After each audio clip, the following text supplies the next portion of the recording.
ne quémande pas la liberté se prend un point, c'est tout. Et quand on la prison ne la rend point, pour eux la prison, pour nous les ronds-points. On se la garde pour nous, la liberté, c'est le plus précieux des biens, la liberté. La liberté c'est bien, la liberté c'est bon, la liberté c'est tout et c'est imprescriptible. La liberté c'est bien, la liberté c'est bon, la liberté c'est tout et c'est inaliénable. On ne quémande pas la liberté se prend un point, c'est tout. Et quand on la prison ne la rend point, pour eux la prison, pour nous les ronds-points. On se la garde pour nous, la liberté, c'est le plus précieux des biens, la liberté. La liberté c'est bien, la liberté c'est bon, la liberté c'est tout et c'est imprescriptible. La liberté c'est bien, la liberté c'est bon, la liberté c'est tout et c'est inaliénable. On ne quémande pas la liberté se prend un point, c'est tout. Et quand on la prison ne la rend point, pour eux la prison, pour nous les ronds-points. On se la garde pour nous, la liberté, c'est le plus précieux des biens, la liberté. On ne quémande pas la liberté se prend un point, c'est tout. Et quand on la prison ne la rend point. Ça parle de l'histoire Novak Djokovic. Je ne sais pas si vous connaissez ce gars-là, mais c'est un peu le meilleur tennisman du monde en ce moment. Et il refuse de se faire vacciner au détriment de sa carrière. Il refuse de dire son statut vacciné. Ah, bon, je suis pas au courant de tout, de toute façon je ne le connais pas, mais apparemment c'est ce qui se passe. Donc, je vous lis le texte que mon ami a écrit.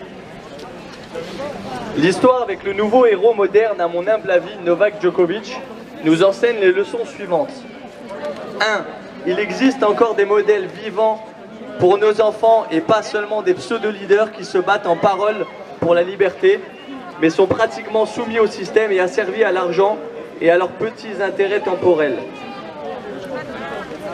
Ceux d'entre nous qui refusent de se soumettre au nouvel ordre des choses deviendront plus sous pression dans les semaines à venir jusqu'à l'absurdité. Nous avons juré de rester à l'écart des expériences avec des effets secondaires. Nous sommes des gens rationnels et purs avec une âme juste à leurs yeux. Nous désobéissons au nouveau monde qu'ils veulent, comme décrit dans le livre The Great Reset.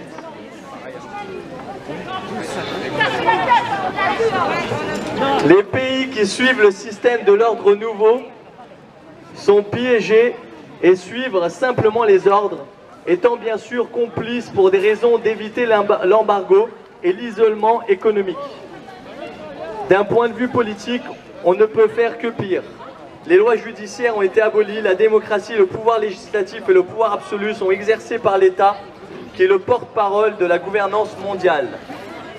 Plus nous ne réagissons pas en masse et nous soumettons lentement en tant que peuple aux nouvelles mesures irrationnelles du totalitarisme au nom de la santé, déclenchées par la peur irrationnelle absolue qui paralyse le système nerveux humain, plus la dynamique que la tyrannie se développe précipitamment avec audace et absurdité inspirée de l'impérialisme nazi.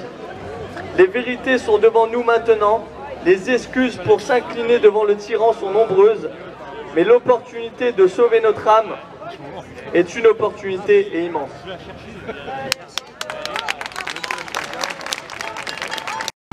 Moi je voulais vous parler par rapport aux soignants qui sont suspendus. Donc au niveau national, on a décidé de former un groupe de photographes, des photographes amateurs ou professionnels, pour faire des portraits de soignants, donc pas forcément, et ça peut être anonyme aussi, hein, selon la situation du soignant, Et ça serait pour faire un livre photo témoignage, donc il y aurait une partie de témoignage aussi. C'est un livre qui serait réalisé et qui serait à la vente ensuite au profit des soignants suspendus. Et également une exposition photo. Je ne sais pas si on peut compter sur l'intégrité et l'honnêteté des députés et des sénateurs, mais en tout cas, je pense que quand même on peut leur écrire. Et donc moi j'ai écrit à l'ensemble des députés de France. Donc si vous avez besoin d'avoir leur email, je me suis farci le fait de les chercher et d'avoir leur email à tous, au niveau des députés et au niveau des sénateurs. Je leur ai écrit. C'est pas sûr qu'on soit entendu, n'empêche que je peux vous dire une petite anecdote, c'est que j'ai discuté pendant 3 jours avec un député que je ne connaissais absolument pas, qui est dans le nord de la France, qui s'appelle Gérard Le Seul, retenez bien son nom, Le Seul, et je me disais que si c'était le seul que j'arrivais à convaincre, ça serait déjà pas mal, parce qu'il me répondait, j'ai envoyé courriel, il me répondait, et finalement il a voté contre, et il fait partie des socialistes, j'ai regardé ça après, du Parti Socialiste, et les partis socialistes, ils n'ont quand même pas été agréables avec nous, puisque passé un moment, et c'est peut-être ça va se reproduire, ils voulaient nous mettre des amendes jusqu'à 1 500 €. Bon, alors là, je me dis, alors il m'a dit qu'il ne le faisait pas parce qu'il était contre la vaccination, parce qu'il est pour la vaccination, mais qu'il le faisait pour la démocratie. C'est Jean-Pierre Eudier, qui fait partie du Forum européen pour la vigilance au sujet de la vaccination, et qui nous dit: quand l'on désigne un groupe de personnes comme coupables de tous les maux d'un pays, l'histoire, avec un H majuscule, nous montre que c'est non seulement toujours faux, et qu'ensuite cela finit toujours très mal. Après, je voulais vous lire un petit texte qui me plaît beaucoup, qui est de Marc Lévy, qui a été écrit en 2007, c'est un roman. Jeannot, tu leur diras de raconter notre histoire dans leur monde libre, que nous nous sommes battus pour eux.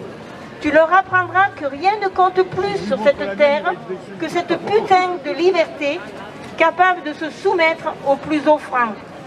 Tu leur diras aussi que cette salope aime l'amour des hommes et que toujours elle échappera à ceux qui veulent l'emprisonner, qu'elle ira toujours donner la victoire à celui qui la respecte sans jamais espérer la garder dans son lit.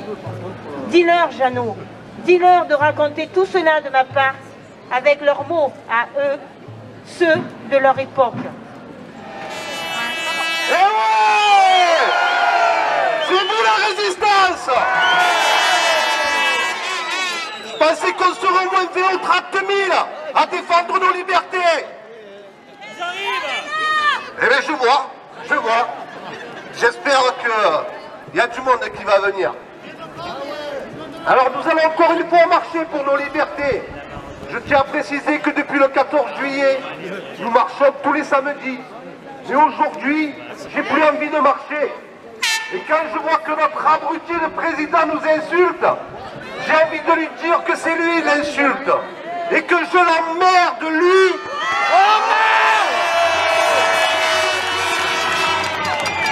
Alors, je l'emmerde lui, mais pas que lui. Et sa troupe d'abrutis corrompus. Pour moi, ils doivent être jugés, lui et son gouvernement d'abrutis, pour haute trahison, pour non-respect de la démocratie, de la liberté individuelle, de l'article 1er, où il est dit qu'il doit prendre soin de tous les Français, etc. Oui, aujourd'hui, on a mis à terre la Constitution, on a redéfini ce qu'était la citoyenneté. Si tu n'as pas tes 3 doses, tu n'es plus citoyen. J'ai envie de vous dire, mais où on va? Comment peut-on laisser dire de tels propos sans rien faire? Nous sommes le dernier rempart contre cette folie d'État. Combien de temps allons-nous courber les chines face à toutes ces injustices et ce mépris des libertés? Ces abrutis du gouvernement veulent nous faire rentrer dans l'ultra-violence en prenant les armes. Si ça devait arriver, j'espère que la police tournera les talons et rentrera chez elle. Ces abrutis que je nomme nos politiques, qui ne prônent que leur parti au détriment de leurs administrés. Eux aussi sont responsables de ce chaos. L'Assemblée nationale, le Sénat, le Conseil d'État, le Conseil constitutionnel, toutes ces juridictions sont obsolètes. Tous pourris, oui. On peut parler aussi du défenseur des droits qui, elle, est carrément invisible, comme les référendums inexistants, la Constitution aux oubliettes. Comment peut-on appeler ça? Ne peut-on pas l'appeler dictature? Je sais très bien que dans d'autres pays c'est pire, mais il y a aussi d'autres pays où c'est mieux, comme dans certains pays nordiques. Comme je le martèle depuis des mois, la France a les capacités à être une véritable vitrine dans un tas de domaines. Malheureusement, de tous ces gouvernements qui se succèdent, ils n'ont fait que détricoter ce que nos aïeux ont payé durement et très cher pour certains. À quand l'insurrection face à cette violence d'État? Je me présente à vous comme un soldat qui se bat maintenant depuis plus de 3 ans pour essayer de rendre les titres de noblesse à ce pays. Avant tout ça, je n'avais jamais manifesté. Je n'essaie pas de vous convaincre de partir en résistance avec moi, mais ce qui se passe en ce moment n'est plus tolérable. Je préférerais rester chez moi avec mes enfants, à faire des randos, à profiter tout simplement de la vie, de faire mon petit jardin, passer du bon temps avec mes amis. Eh bien non, ce gouvernement d'abrutis en a décidé autrement. Ils veulent nous mettre à genoux, mais ça sera sans moi, car je suis un citoyen libre et on ne m'imposera aucun dictat. Je sais que certains ont peur, moi aussi j'ai peur, mais pour mes enfants, je ne serai pas un mouton, je serai un lion. La question que je veux vous poser aujourd'hui, c'est qu'est-ce qu'on fait les amis? Qu'est-ce qu'on fait?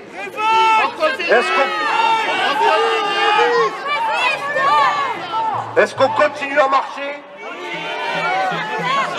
Ou est-ce qu'on trouve des interlocuteurs qui vont faire remonter nos véritables informations? Parce qu'on voit bien que les médias sont à la solde de ce gouvernement et ils n'en ont rien à foutre de nous. Ils sont à la botte comme certains soignants, comme certains médecins, pardon. Voilà, parce qu'ils y croient. Qu'est-ce que vous voulez que je vous dise? C'est comme ça. Voilà ce que je voulais vous dire. Donc, moi, en tout cas, je me placerai à côté de vous aujourd'hui et j'irai là où vous irez. Voilà, c'est ce que je voulais dire. Vive la résistance et vive la France libre, les amis. Voilà.